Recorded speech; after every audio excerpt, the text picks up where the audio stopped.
Mindy's Manic Monday, another glorious Monday here in Little Saigon, HPTRealty. How you doing, Mindy? I'm very good, thank you. Hello, Charles. And today we have a very, very special guest coming from Alabama! Hello, Now, where is Alabama? Where? Somewhere down in the south, right? No. Yep, I'm in the southeast. I live actually on the Panhandle, so where Florida is, and it curves up. It's right there. It's about 2.5 hour east of New Orleans. So I live near the beach and the bay. Like I said, conservative Bay Area with half the cost of San Francisco Bay Area. So, like in California, I mean, it takes a good drive to get out of the state. Right? It takes to get to the border, at least 3 or 4 hours. But is Alabama a place where you could be in Mississippi or somewhere in like an hour and a half? Yeah, so on the Gulf Coast, you can go through 4 states in the span of about 2.5 hours. Amazing. And what about a different time zone? And you're in the East Coast? No, or is it Central Time Zone. Oh, no way. We're on Central Time Zone. It's when you're at the border of Alabama and Georgia is when it switched to. Right. So if you're late and the CVS is closed in Alabama, you can kind of drive to, the next state maybe. Because we used to do that in Illinois, and there was a little spot in South Bend, and we cross over the border, and it's an hour. Oh, later, I did not know that. Or earlier, right? So you're like. I didn't know that. There's a town in Columbus, Georgia, and there's the Chattahoochee River. One side is Alabama, and one side is Georgia. Well, you are the AREAA policy princess this year, so, and you've done some amazing, great things. I mean, we see you everywhere. Every Zoom meeting, you're like, hey, this is what's going on. We saw you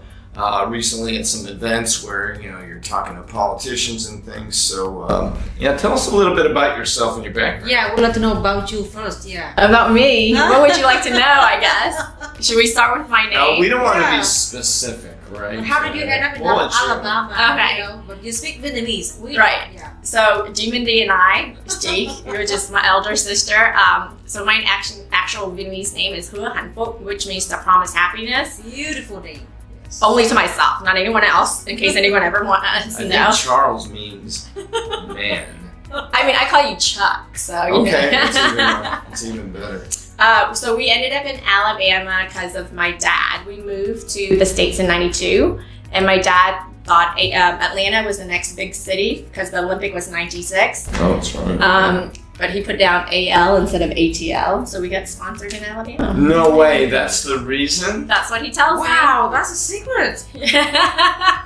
So we ended up in Alabama, and my mom, in Vietnam, we grew up on the border of Cambodia and Vietnam. It's called Tăng Châu Châu Đốc.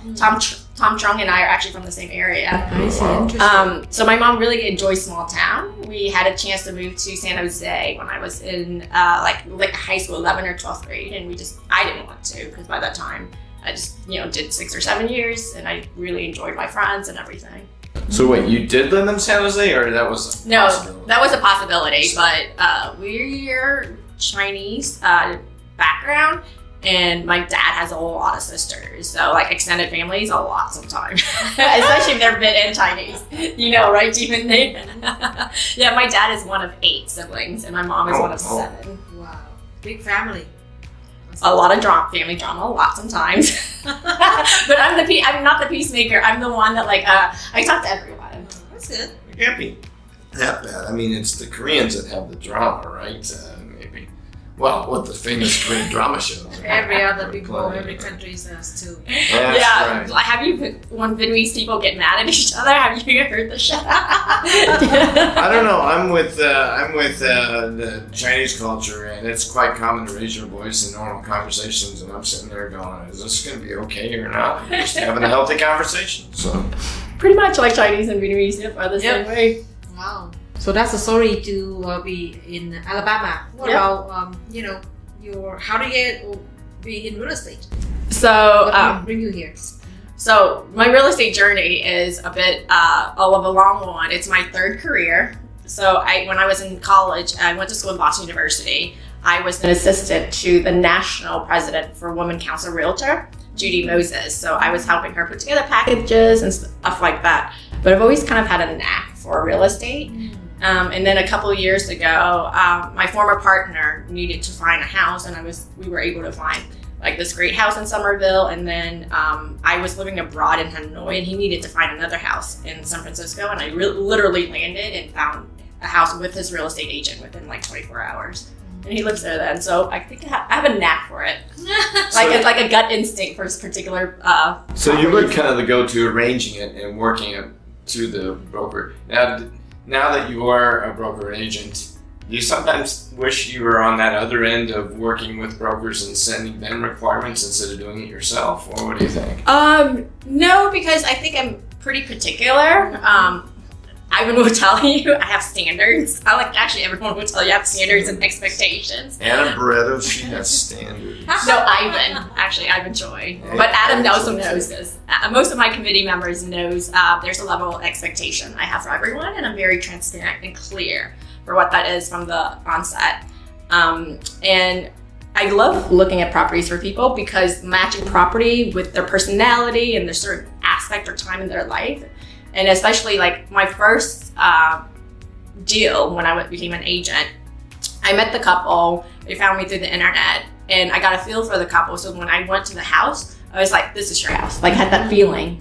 It was like this really cool, amazing feeling where you're like, this house belongs to this family and this person. I don't know. I have people falling asleep on property tours and listing appointments, so you must be doing something. I can just imagine it. I've been now doing more industrial real estate, and the thought of matching the personality. I'm like, hey, they need this size and this high ceiling. That's about it. So that's commercial. It's just a much tougher world that you're in.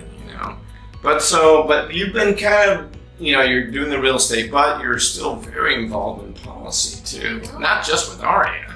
Yeah, so policy and politics kind of came to play because, like I said, this is my third career. So my previous career, I used to work for one of the initiative for the Clinton Foundation. Mm-hmm. So I've met President Bill Clinton twice, one in Hanoi and one in New York.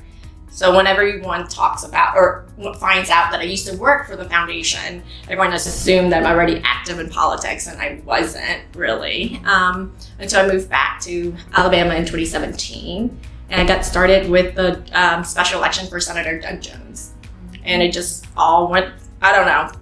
It was actually AREAA that put me in that position because I started working with the Alabama Democratic Party in that summer. But I was also just starting my real estate journey, my real estate career. And I went to San Diego for AREAA's national convention. And that's when I met everyone. And it was the first convention that I wasn't like a speaker at and organized, just an attendee. So it was a bit weird. But, like the Atlanta chapter, Helen really embraced me. The Chicago chapter, Doing and Amy Zoomkin really embraced me and just invited me to all these things. And at one of the event, I think when they have the expo that opens, I was sitting down and grabbing, some hors d'oeuvres, and this woman sat down next to me. And she and I are actually really close friends now and mentor, and she does a lot of political, like she's super close to the current administration. So from there, I met all these political contacts. So it was actually through AREAA at the real estate convention in San Diego how I became even more involved in politics. I still remember, that was actually my first official one to go to, was the one in San Diego. Oh, really? Yeah. 2017. So that was when Randy, was getting installed. And it was Angie's Swan song, and that was a great convention, great venue, and that was right after the No Other campaign, right? That AREAA had. So a lot of Asian Americans look at politics as, look, I'm concerned with this. They don't seem to identify with, well, I want to be a Republican, I want to be a Democrat, or this or that. I just want this taken care of. Make sure the schools are good, make sure, but they largely don't speak up that much, right? So how do you get Asians to get really kind of... Yeah, so that's the interesting thing, especially here in Orange County, is a lot of Asian Americans don't vote for parties, they vote for issues. Right. So if you look up and down the ballots, it switches between parties a lot. Right. For whatever position, because we're very much more obviously concerned for issues, and I think that's what other people should be like. I think we're just, as immigrants, it's not like we grew up in democratic society that has taught us to be civically involved, right, or engaged. We're usually like trying to survive, doing business, building our family. Family is really important to us. So we don't think about politics and policy. What people don't realize with real estate is they actually go hand in hand. I mean, the last president, he was a developer, right? Big developer, actually. Yeah. So once he got in office, a lot of stuff got cleared through in like China and Philippines to build more development, right? So it goes hand in hand, and you know this with local ordinance or business zoning, or who's in office, whether they're more pro-development or control growth strategy, impact fees. So it all ties in together. I remember it was about 4 or 5 years ago when there was a possible executive level change in the U.S. government, and a lot of the Chinese folks I was working with, I mean, their number one concern was what's going to happen with investments in the economy, or how their investments can be. They weren't worried about immigration or anything. But then you have that other piece, right? So you're right. They just want to focus on, I guess, in some way, being selfish on what helps them. But it is a little different, right? To kind of figure out, I mean, right. How am I going to get the Asian vote? I mean, it's not like I'm going to go Democratic or I'm going to go Republican. It's more of, I'm going to help your maybe language access. I think it's like anything. It comes to people's motivation and what their why is, right? So if you can touch upon their why and connect with them, you're more likely to inspire them to go vote. And voting in California is a bit easier than voting in places like Alabama. Like for the presidential election, I stood 2 hours with my mom so that she could vote, and then I stood another 2 hours with my dad so he could vote. Because our policy for for absentee ballots is way stricter than anyone else. Right. And then what's really interesting, even on the spectrum, is here in California you have, Judy Chu, who's a long time, has helped with AREAA. Then you have somebody like Young Kim and Michelle Steele, which are on the other political spectrum, but are still Asian and got elected. So, it's really interesting how it just, it kind of seems to transcend, political parties to where, I don't know, I'm sure there are plenty of people that are not in the Democratic Party that are supporting Judy Chu because she's for Asian rights. It's kind of like, we don't care about the parties, we want, issues. And I think that's the beautiful thing of the silver lining in all those things that happened this past year, as we saw the rise in Asian hate crime, is just we're just starting to realize that if we're not speaking up and we're not telling our story, and if we're not showing up, no one else is showing up for us. And this year as policy chair, one of my biggest things was just, how do I help train but teach you how to be your own advocate? How do I empower you to be your own advocate, whether that's in your business, whether that's in your community? How do I help you do that? Because for me, I can only speak for myself, right? But it's the power of many with the one voice. I think that helps. And also my goal has always been, if it's especially a volunteer role, is to work myself out of the job. Wow, a lot to know about you then. Yeah. With your energy, your passionate, the things that you do amazingly for the AREAA National. I heard that, there is something, are you running for, position something? Can you share? Well, every time I've been on any type of national convention or webinar, I know a lot of people do ask if I would run for president. I'm not running for president, but I did apply for treasurer for 2024 because I believe that I still have so much left to give for AREAA. Especially this year, one of my moonshot goals was to just have, and as you've seen with Asian hate crime, just have our name as a Asian American mention in reports and think tank reportings, fighting, and government releases in tier 1 media. I mean, even the current vice president, who is Indian American, South Asian, she did an interview with Vogue, and she just said COVID-19 impacted the Black and Latino community. That's it. There was no mention of us, and she's one of us, So it's and you saw this. We had Asian hate crime and all of this for the past year, and nobody picked it up, right? It wasn't until the killing spree in Atlanta of 6 women that we got national attention, and that was really sad because all of us that have been involved in politics and policy had been screaming about this the past year. We're like, we really need to get a handle on this. It's only going to get worse, and it did get worse before. Why is it? Because I remember where in Washington D.C. Wasn't not last year, because we can go, but 2019. 2019, right? And we're having this amazing press conference with, remember that book and all the Asian Americans that were have been in politics. I can't remember. It was like a huge book. I remember carrying a copy for Amy Lee. It was like 50 pounds. Do you remember that one, right? And you had It was an unveiling with, I think Judy Chu was there, and I think Mike Honda from another. I think that was in California. Was that, or was it? No, that was in DC. And so it was happening, I think it was in the Rayburn building, and you had, in the hallway, you had tons of press and cameras just ready to go to some story. Yet you go into this press conference, there's not a single camera from any network TV, and it's a good feel-good kind of thing that's happening.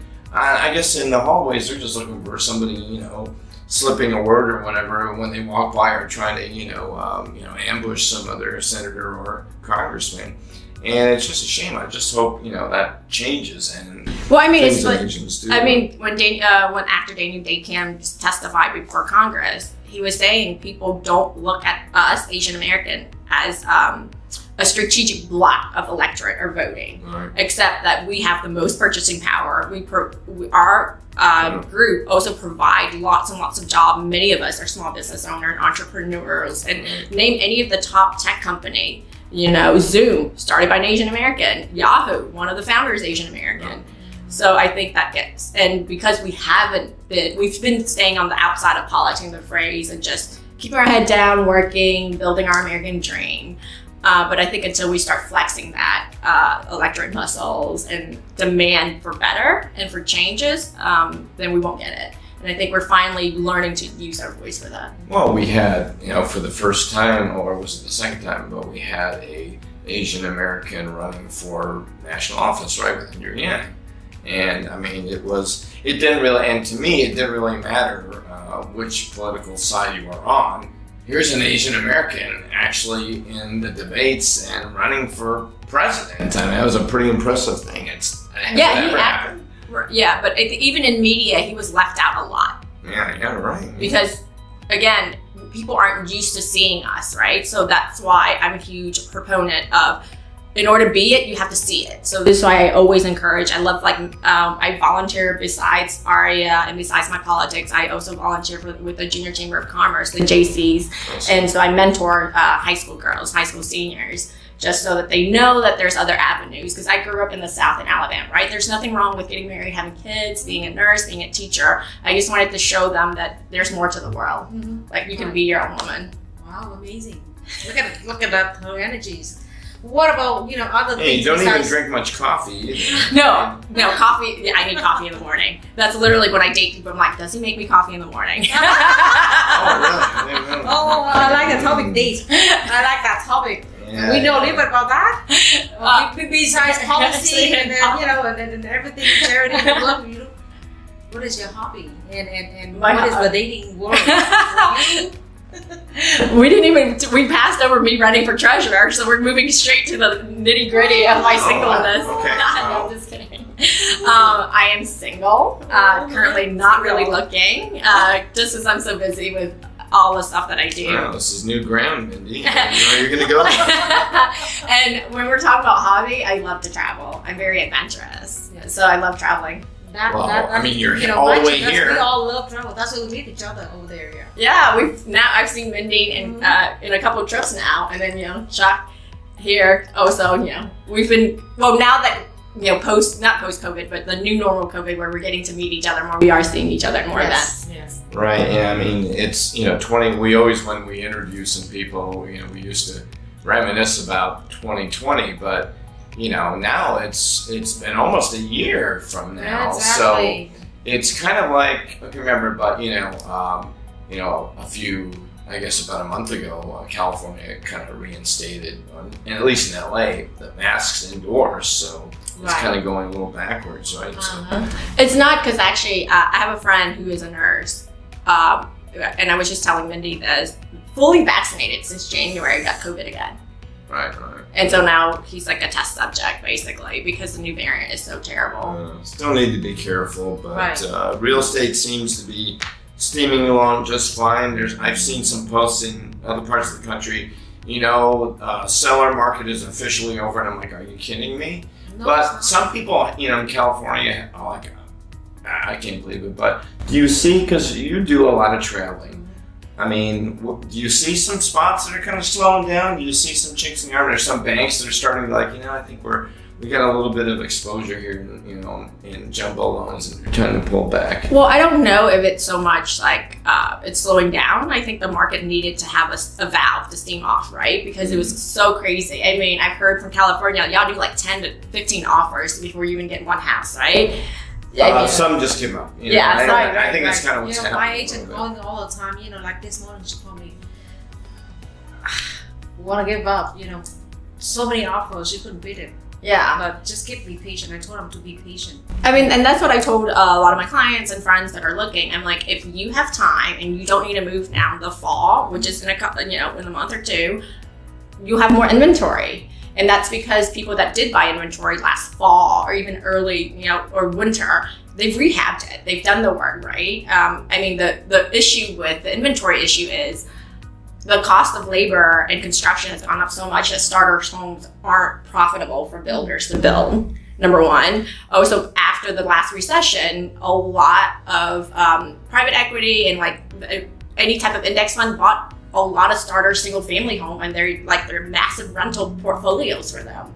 So you have a lot of different constricting criteria that makes it very hard now to even find homes for people like my generation and Gen Z that are starting to look for starter home, because there's not any available, because or you buy something really old and you have to fix it up yourself. And look here, we're the generation that had TaskRabbit, okay? So we really don't want to ever do anything for the most part.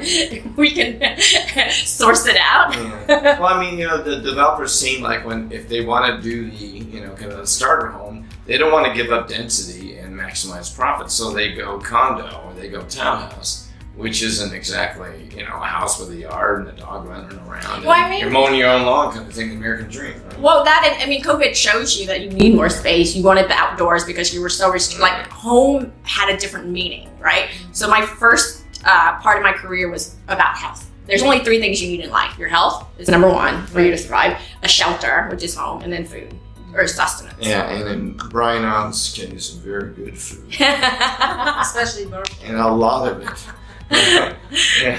And so I think COVID-19 and what happened this year just shows you how important a home is, or an abode is, or how you call home and define home, because we were in it so much. So everyone's looking and moving to places like Alabama, where we do have the land where starter homes can still be $250, to $300. Yeah. So tell us about that. I mean, there's a lot of, at least in Northern California, a lot of people have been moving to like Tahoe, but we hear destinations like Colorado, Texas, Florida, Arizona. So where are people going? Where are they coming from that are going to Alabama in the South? So where I live, where I say the county I live in is like the Marin to the San Francisco County. So, but I do business in both. So I do Mobile County and Baldwin County. And the people that are coming it's a great place to raise families and kids, because it's still very small town feeling. So a lot of grandparents from whether that's Atlanta, Georgia, Tennessee, Louisiana are coming to be closer with family. So that's where we're seeing the draw. So you're not seeing people from Los Angeles showing up? We see some California people, but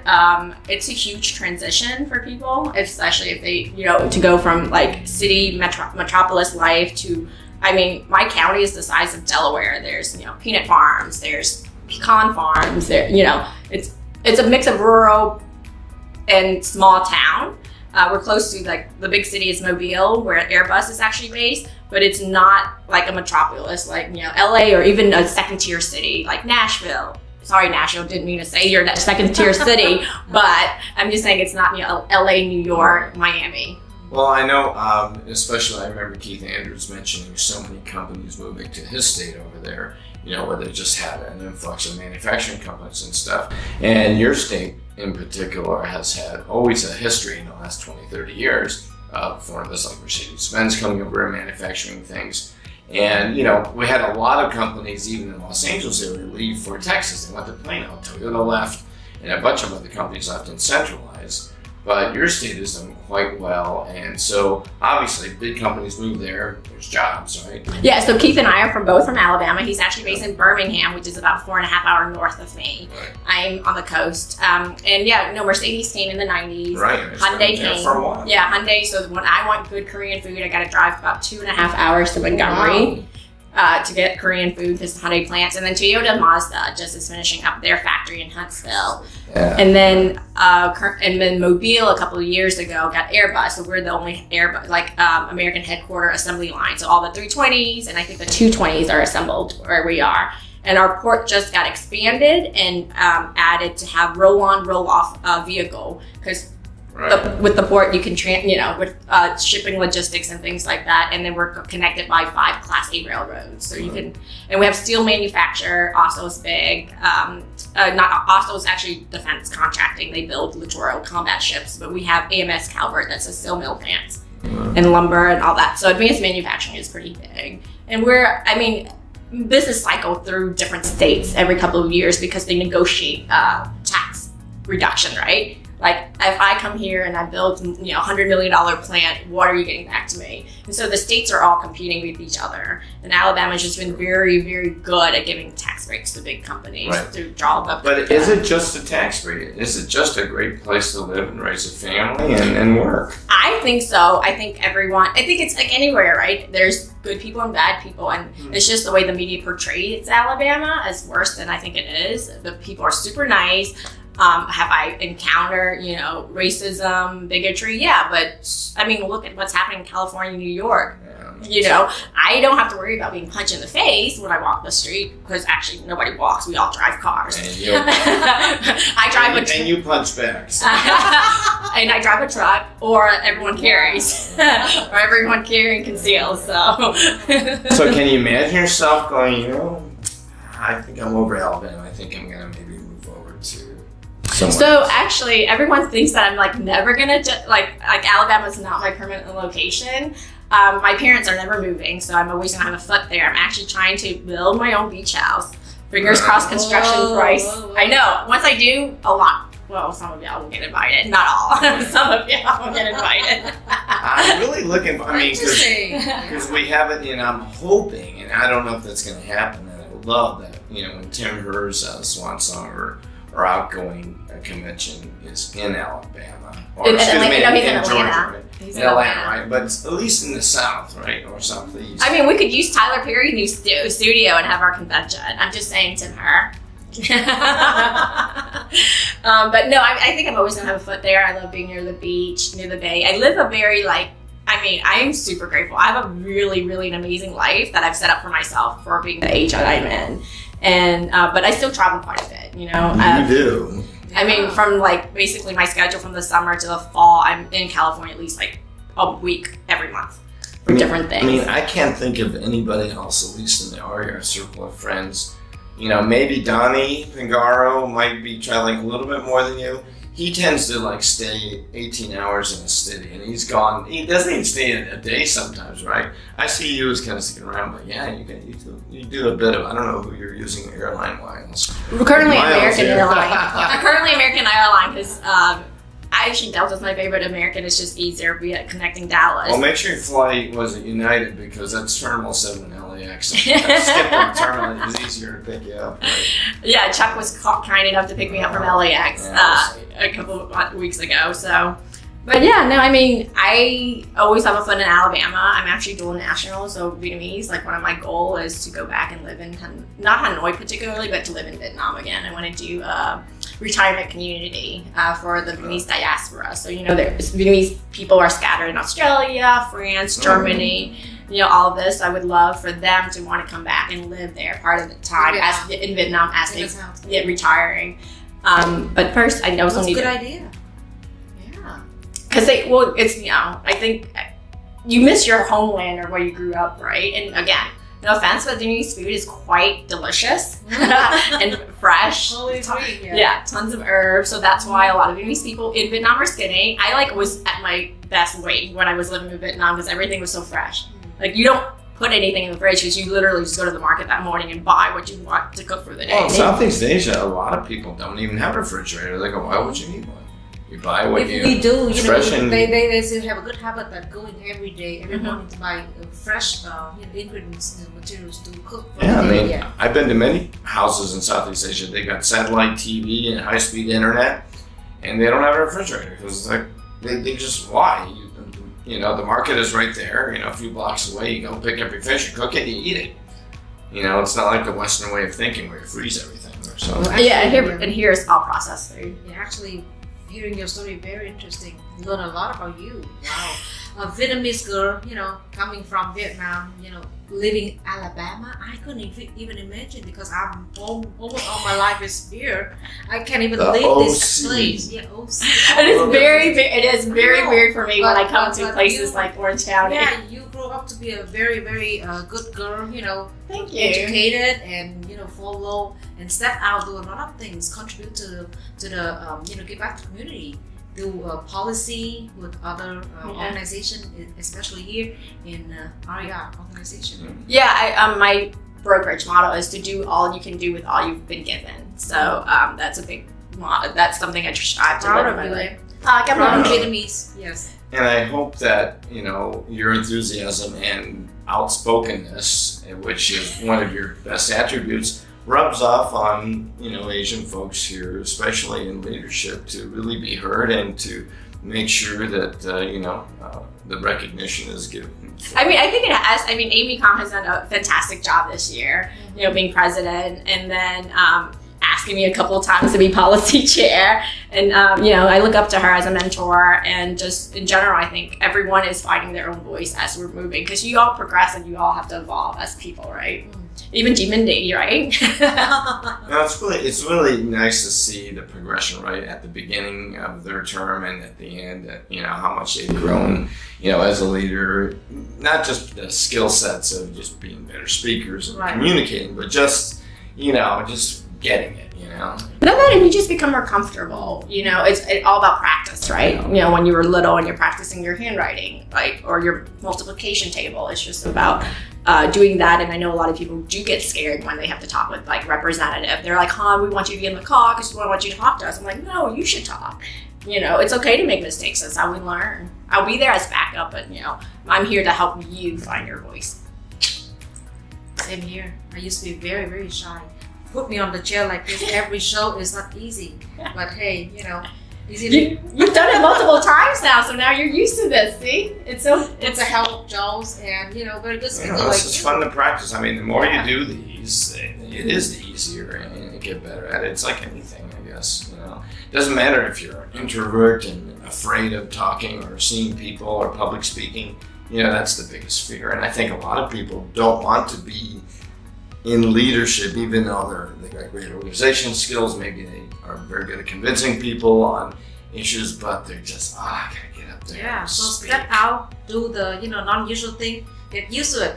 You have to be fine. Yeah, change is used to being uncomfortable, and I have to say thank you, Mindy, because I actually had never been to the motherland mecca of Little Saigon and Westminster until I came to visit her. Well, it's great having you here, Han. Thank you very much for being here. Thank you. Thank you. And learning about you, and you're very inspiring, and just great energy, kind of, buzz coming over here. Your vibe attracts your tribe, right? So I just try to spread positive energy. All right, well, I think that's a wrap today for this episode of Mindy's Manic Monday. And again, another glorious day here in Little Saigon. The weather is amazing in SoCal. Not bad, huh? Not bad. I can see why y'all Does it justify $1,200 a square foot? Maybe not, right? Can't wait to go see your beach house. Yeah, all right, yeah. Next stop, beach house. I love it. All right, well, thank you again for joining us. Next week, we'll even have some more amazing people. I don't know if they could beat Han, but who knows. Anyway, thank you very much for joining us. We'll see you next week. Thank you. Thank you, Joel. Thank you, Han.